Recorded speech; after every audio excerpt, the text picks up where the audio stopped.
The taproom of the Bell and Heart was loud the night the prince came in out of the rain, and Margaret Lowe did not look up from the ale she was drawing. Because in 3 years of pouring for soldiers and carters and gentlemen too proud to give their names, she had learned that the safest face was a face that watched nothing. The door let in a gust of October wet, and the noise dropped by a single degree. The way it always did when money entered a room. She heard boots that did not hurry. She heard a voice ask the landlord, low and even, whether any woman of the house bore a scar across her brow. And she felt the question land against the side of her face like a draft from an open window. She set the tankard down without spilling it. That was the first thing she was proud of. Later, when she had time to be proud of anything, her hand did not shake. The scar above her left eye, a pale seam that ran from the edge of her brow into her hairline, seemed all at once to grow warm, as though the candlelight had found it out. She kept her chin down and carried the ale to the carter by the fire, and did not turn around. The man at the bar was tall, and his coat was the deep navy of a uniform stripped of its insignia, and he stood with the particular stillness of a person accustomed to rooms arranging themselves around him. The landlord was stammering. There were 2 girls who served at the Bell and Heart, and neither of them was marked. And the landlord said so, and the tall man thanked him and asked if he might sit a while by the fire and dry himself. And the whole room understood without being told that this was not a man one refused. To the people of the Bell and Heart, Margaret was the quiet one, the serving woman who had come from nowhere and asked for nothing, who could read but did not boast of it, who mended her own apron and kept her own counsel. To the great houses of the county she would not have existed at all. What none of them knew, what she had told no living soul in 3 years, was that she had not always carried ale, and that the scar had a date, and that the date was the worst night of her life. And also, though she had never let herself say it, one of the only nights she had ever felt entirely awake. Stay with me, because this is a story about being looked for, which is a different thing entirely from being found. And the difference is the whole of what follows. She had been Margaret of Ashcombe once, the only daughter of a gentleman whose land was small and whose debts were not. Her father had been a soft man in the way that kind men are, sometimes soft, generous past his means, trusting past his sense. And when he died, the creditors came the way. Water comes through a cracked hull, all at once and from everywhere. The house was sold, the furniture was sold. The little portrait of her mother was sold before Margaret could hide it, and that loss she felt more than the house, because a house is only walls, and her mother's painted face had been the last warm thing in it. She had been 21. She had gone into service because service was what remained, and she had walked far enough from Ashcombe that no one would know the name, and she had taken work at a coaching inn on the Bath Road, because coaching inns asked few questions of a woman who worked hard and stayed sober. The scar she had carried longer than the apron. It had come the spring before her father died, on the night the river rose. Yet that was a thing she did not think about while she worked, because thinking about it made her clumsy. And clumsiness at the Bell and Heart was punished in coin. She could not spare. So she carried the ale and cleared the cups, and did not look at the tall man by the fire. And she told herself he would be gone by morning, the way they were all gone by morning. He was not gone by morning. He took a room. He paid for a week. The landlord, whose name was Pruitt, and whose chief talent was the rapid recalculation of his own advantage, came to her in the scullery the next day, with his hands working at his apron, and told her the gentleman upstairs was no gentleman at all, but His Royal Highness the Prince Edmund, second son of the late king, and now, since his elder brother's death, the heir, and that he was traveling without his retinue on some private business of the crown, and that she, Margaret, was to wait on him personally, and to mind her tongue, and to be grateful. He said the word grateful twice, as though it were a thing he could press into her like a thumbprint. Margaret said she would do her work. She did not say that her heart had gone very loud in her chest at the word scar repeated in her memory, nor that she had spent a sleepless night turning a small brass button over in her fingers in the dark, for she had a button. She had carried it 3 years, sewn into the hem of her one good petticoat, where no thief would think to look.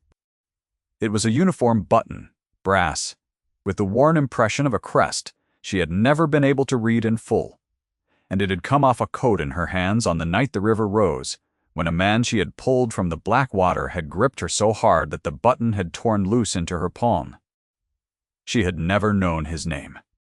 She had known only that he was an officer, that he was younger than he tried to seem, that he had been thrown from a bridge that gave way under a mail coach, and that she had gone into the flood after him because there had been no one else on the bank, and because her father had raised her to believe that you did not stand and watch a man drown. She had pulled him to the shallows. She had struck her head on something under the water, a beam or a stone, and the blood had run into her eye. And she had not let go of him. When he could stand, he had stood. He had looked at her in the dark with an expression she had not been able to name, water streaming from both of them, and he had started to say something. And then the other men had come with lanterns and pulled him up the bank and away. And she had been left kneeling in the mud with a brass button in her fist and a wound above her brow that would mark her for the rest of her days. She had told herself 100 times that he would not remember. Men of his sort did not remember the women who served them, let alone the ones who hauled them from rivers in the dark. And yet here he was, in a low tap room on the Bath Road, asking for a woman with a scar. The first day she waited on him, she kept her face turned and her hood up against the scullery cold, and he did not look at her closely, and she began to breathe again. He was grave and quiet, and gave little trouble. He asked for plain food, and ate little of it. He sat long hours at the window with a folded letter he did not open, his thumb moving over the broken seal, and once she came in with a coal scuttle and found him asleep in the chair, with the letter against his chest, and the lines of his face had gone soft and very young, and she had stood there longer than her work required, looking at him. Before she made herself move, he was a man carrying something. She knew the shape of it because she carried something herself. And grief recognizes grief the way one traveler on a dark road recognizes the gait of another. There was a kitchen boy at the Bell and Heart, a thin child of perhaps 9, named Tom, whose mother had died of the same fever that took half the village 2 winters back, and who had been left to the inn the way a sack is left, to be useful or to be turned out. Pruitt worked him hard and fed him little and cuffed him when the trade was slow and his temper was sour, which was often. Margaret had taken to keeping back a portion of her own supper for the boy, a heel of bread, a little dripping, sometimes an egg, when the hens were generous, and she taught him his letters in the half hour after the fire was banked, tracing them in spilled flour on the scullery board because paper was dear. She asked nothing of him for it. She did it because someone had once done as much for her, and because a child who could read was a child the world could not quite so easily throw away. On the 4th evening, when she carried up the prince's supper, the boy Tom had dropped a stack of pewter in the passage below, and Pruitt had come down on him with a raised hand and a voice like a slammed door. And Margaret, hearing it, had set the tray on the stair and gone back down and stepped between them. She did not raise her own voice. She told Pruitt, level and quiet, that the boy had carried more that day than a grown man, and that a broken latch on the shelf was the fault of the latch, and not the child, and that if Pruitt struck him, she would write to the boy's grandmother in Frome, who did exist and who would come, and Pruitt, who feared the appearance of a thing more than the thing itself, lowered his hand and went away grumbling about ungrateful mouths. Margaret knelt and gathered the pewter with the boy, and told him quietly to mind the loose shelf next time, and sent him to the warm corner by the bread oven, and she did not know, because she had not looked up, that the prince had come halfway down the dark stair at the sound of the commotion, and had stood in the shadow above and seen the whole of it. He went back up before she turned. He said nothing of it when she brought the tray. He only looked at her a moment longer than her work required, and something in his grave face had eased, as a man eases who has been given a piece of evidence he did not know he was seeking. On the 3rd day, the rain stopped, and the light came thin and gold through the diamond panes, and she forgot herself. She was clearing his breakfast, and the morning sun came across the table and across her face, and she felt, rather than saw him, go still behind her. She turned, and the hood had slipped, and the scar lay bare and pale in the gold light. And the prince was on his feet without any sound at all, the way a man rises when the floor has shifted under him. He did not speak at once. His eyes went to the scar and stayed there, and then came down to her face, her whole face, as though he were reading a letter he had carried a long way and feared to find spoiled. Margaret stood with the tray against her hip and her heart in her throat and made herself meet his eyes, because to look away now would be to confess, and she did not yet know what there was to confess. "What is your name?" he said. It was not quite a question. His voice was low and level, and held very still, the way a hand holds still around something that might break. "Margaret, your Highness." She gave him the name plain, the name the inn knew. Margaret, of nowhere they need ask after. Something moved behind his eyes and was mastered. He asked her in the same held voice where she had got the scar, and she told him the lie she had told for 3 years, that she had fallen as a child, and she watched the lie fail to land. He knew she could see that he knew. He did not, however, call her a liar. He only looked at her a moment longer, and then he sat down slowly, and he said, "Thank you, Margaret. That will be all." She got herself out of the room, and stood in the cold passage, with her back against the wall and her hand pressed over the scar as though she could push it back inside her skin. She had pulled the man from a river, and never known his name, and now she knew it, and the knowing was worse than the not knowing had ever been, because a serving woman did not save princes, and a prince did not come looking for serving women, and whatever was happening in that bright little room could only end in her being sent away. What she could not yet know was that the prince had not slept that night either, and that he had risen before dawn and stood at the window with a brass button of his own in his hand, the mate to hers, cut from the same coat by the same flood, and that he had been looking for her face in every taproom from London to Bath for the better part of a year. The story he carried was this, and he had told it to no one, and Margaret would not hear the whole of it for a long while yet. He had been 23 on the night the bridge gave way, a younger son with no expectation of a throne, riding hard and careless on the Bath road, with his brother's letter unanswered in his coat. He had quarreled with that brother.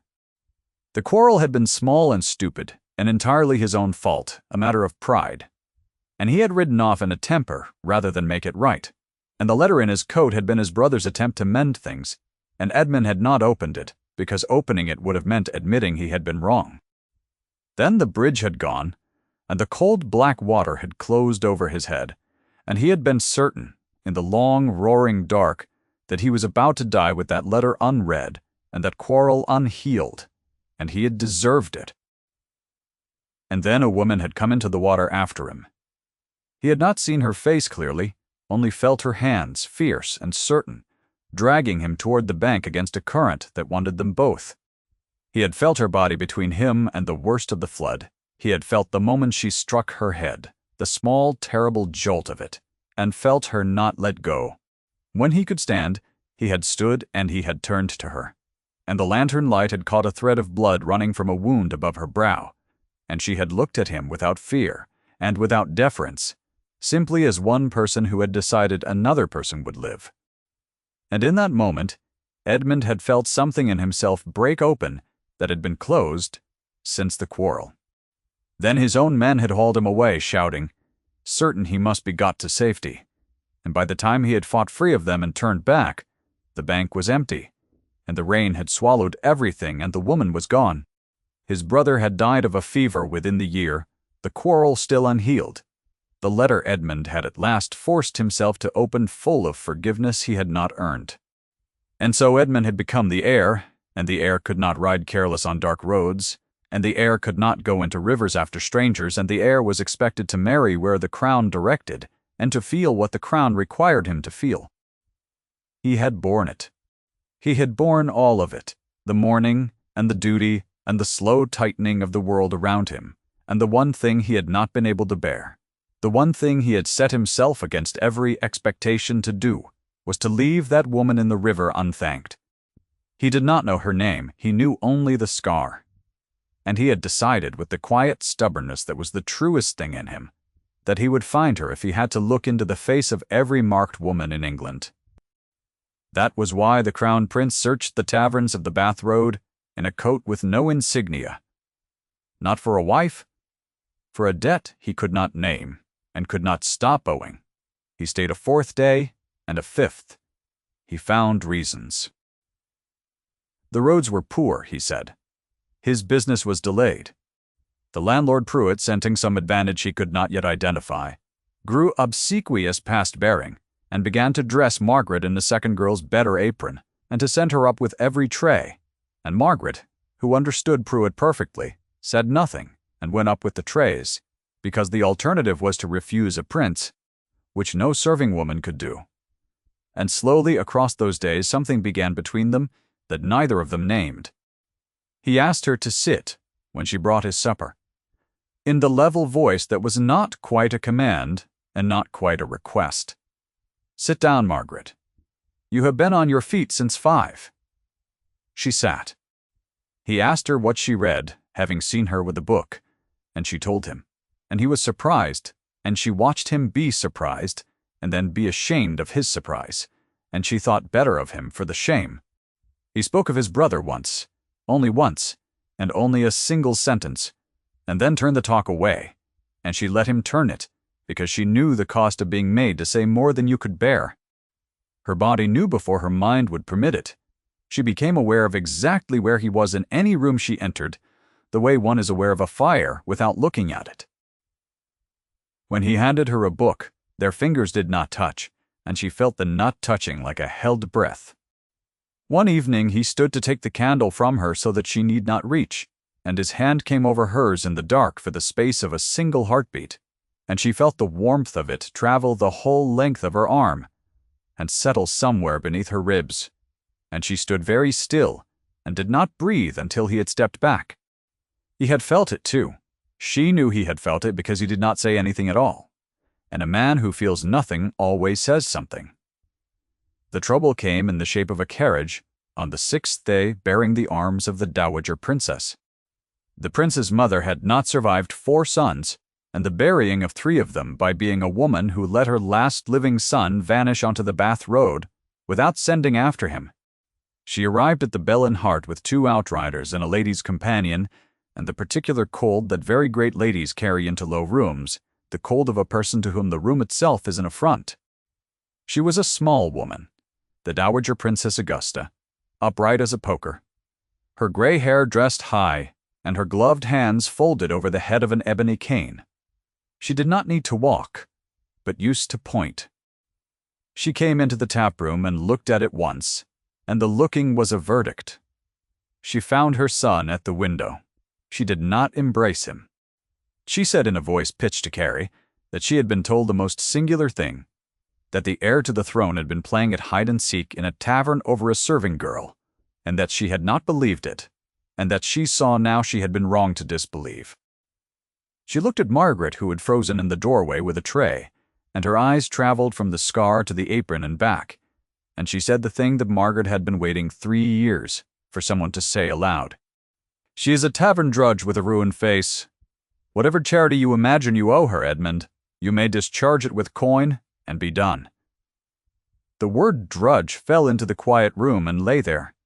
Margaret felt the heat climb her throat and into her marked face, and she kept her eyes down and her hands steady on the tray, and she did not cry, because she had spent her tears years ago and had none left to give a woman like this. The prince had gone very still. Horka.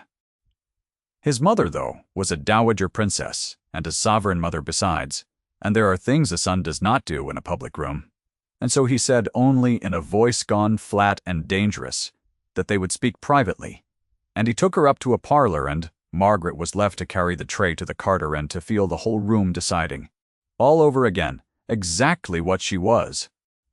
That night Pruitt told her, with the false sorrow of a man who has found his advantage at last, that Her Highness the Dowager Princess had offered him a sum of money to see the serving girl gone from the inn before morning, somewhere distant, with a character good enough to get her placed, and far enough that no prince would stumble over her again.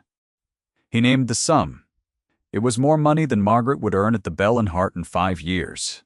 He told her she would be a fool to refuse it, and that he had already accepted on her behalf, and that the carrier's cart left at 6.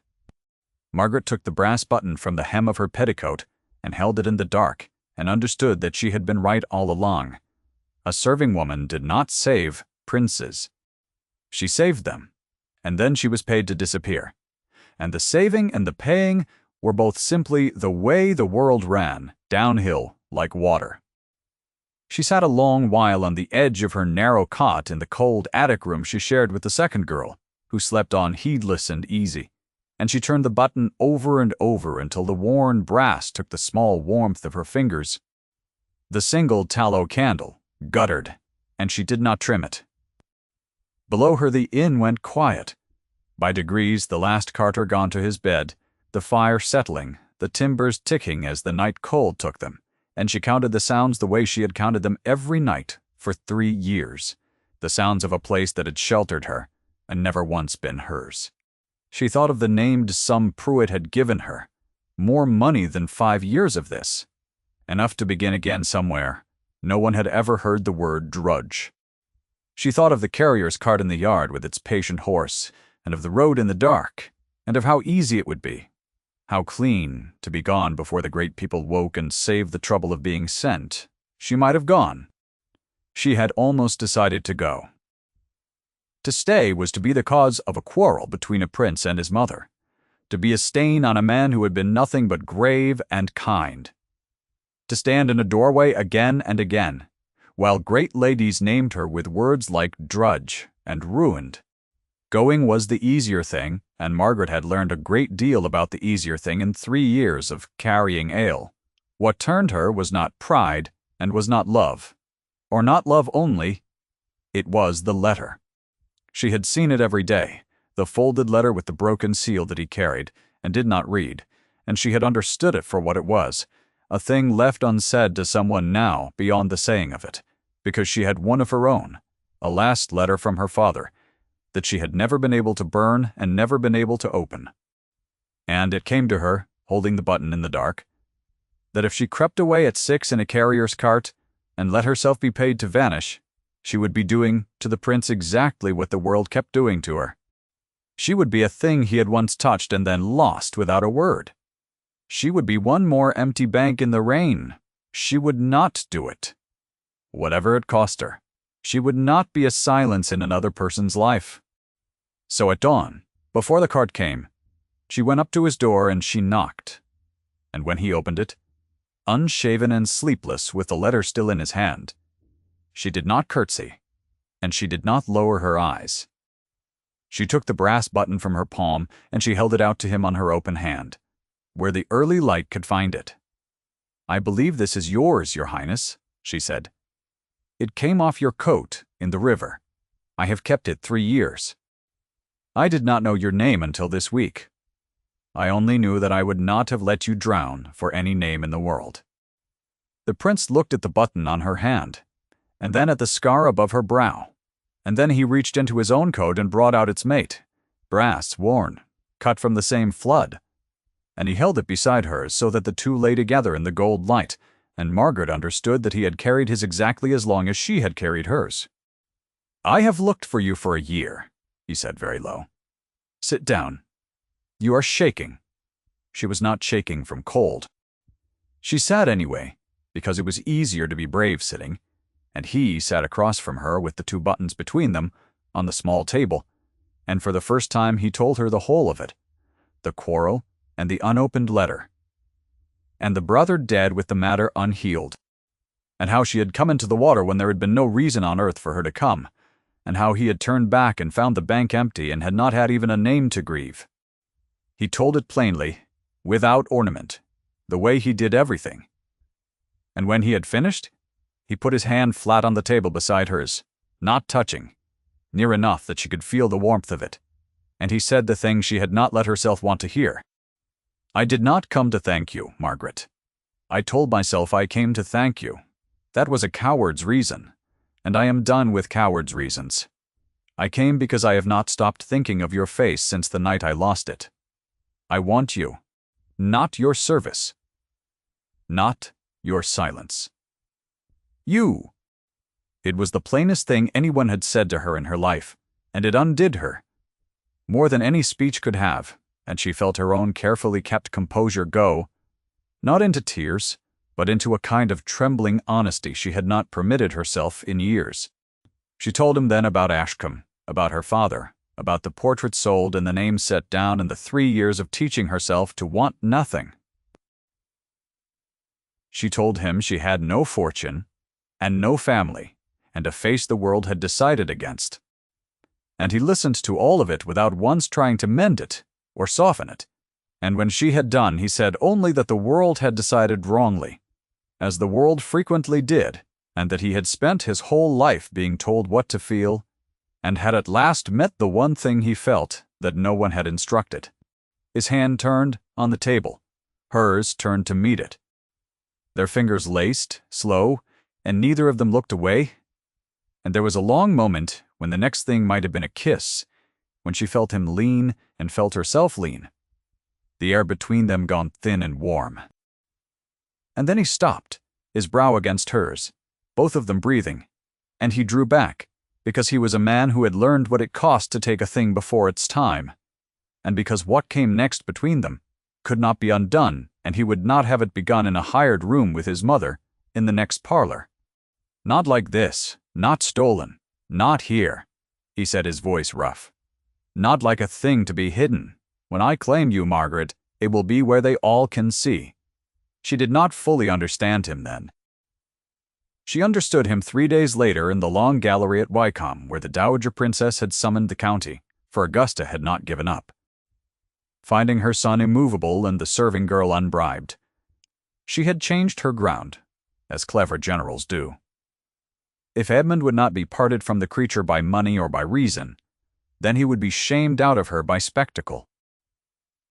The Dowager Princess announced a gathering at Wycombe, the nearest great house, ostensibly to welcome the prince back to society, in truth to set before him the alternative, and the alternative had a name and a face and £10,000 a year.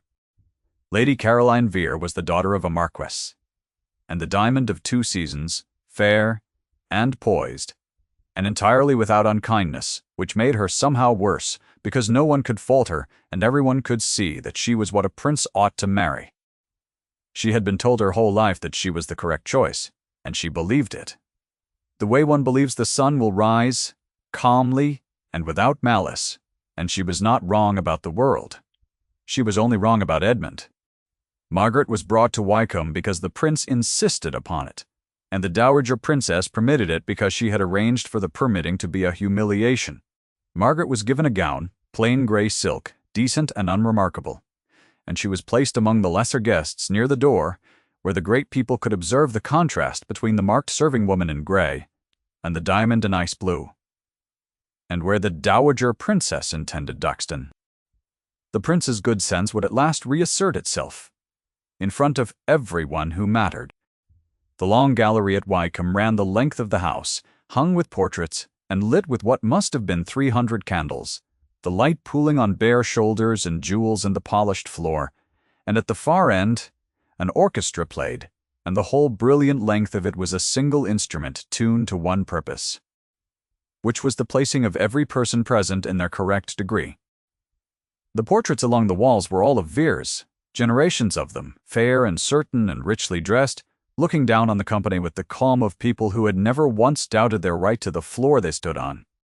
Footmen in powdered hair moved among the guests with trays of chilled wine, and the air was thick with hothouse flowers and hot wax, and the particular perfume of a great many wealthy people gathered close. And beneath it all ran the low, continuous music of the talk, rising and falling, every sentence of it a small adjustment of rank. Margaret stood near the door in her grey silk with her marked face, and felt the old verdict settle over her, and she made herself stand straight inside it, because she had promised herself she would not be a silence, and a silence was exactly what this room wished her to be. The Dowager Princess moved through the company, with Lady Caroline at her side, and twice Margaret heard the word carried back to her on the current of talk. The word drudge passed from a gentleman to a lady behind a fan, as they looked her way, repeated now not by the Dowager Princess herself, but by the room she had instructed, which was how the verdict worked. traveling outward from its source, until everyone owned a small piece of it. Margaret heard it, and kept her chin level. She had heard it before. She would hear it again. She had decided it would not be the last word said over her, even if she had to be the one to say the last word herself. The prince entered late, as princes do, and the room turned to him like a field of wheat in wind. The Dowager Princess presented Lady Caroline. It was beautifully done. Lady Caroline curtsied to exactly the correct depth, and the orchestra was playing, and the candlelight was kind to her, and a path seemed to open in the nature of things toward the only sensible conclusion: the heir and the Marquess's daughter, the diamond and the throne, the world running downhill the way it always ran. The Dowager Princess permitted herself the smallest motion of her fan, a flicker of triumph she believed she had earned. Prince Edmund bowed to Lady Caroline with perfect courtesy. He said something pleasant to her that no one could fault. And then he did not offer her his arm. He turned in the full light of 300 candles with the whole county watching, and he walked the length of the gallery, past the Marquess and the Dowagers and the diamond in ice blue, straight to the door where a marked woman in gray silk stood among the lesser guests, and the orchestra faltered and stopped. And the talk died, note by note, until the great bright room was utterly silent. He stopped before her.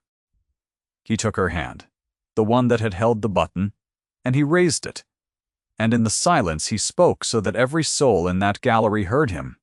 "This is the woman I will marry. She pulled me from the river." 8 words and then a fact, and the fact was the thing that turned the room. Margaret felt the whole gallery understand at once, felt the verdict crack and reverse, felt 300 candles' worth of attention swing toward her and change its nature as it came, and she stood inside it with her hand in his and did not waver. Somewhere a fan stopped moving. The Dowager Princess had gone the color of the wall behind her, her gloved hand frozen at her breast, her clever mouth opening on a sentence that did not come, and for the first time in her long armored life Augusta found that the room was not arranging itself around her wishes. She looked at her son. She looked at the scar she had called ruined. And the narrator may tell you that in that instant, something in the old woman's certainty shifted, a single small clause of recognition, though her pride would need a great while longer to follow, where her understanding had already gone. Lady Caroline, to her great credit, was the first to move. She crossed the floor in her ice-blue silk, and she made Margaret a small, precise curtsy, exactly as one lady makes to another, and she said, clear enough to be heard, that any woman who would go into a river after a drowning man was a better choice than any woman who had only ever been told she was the right one.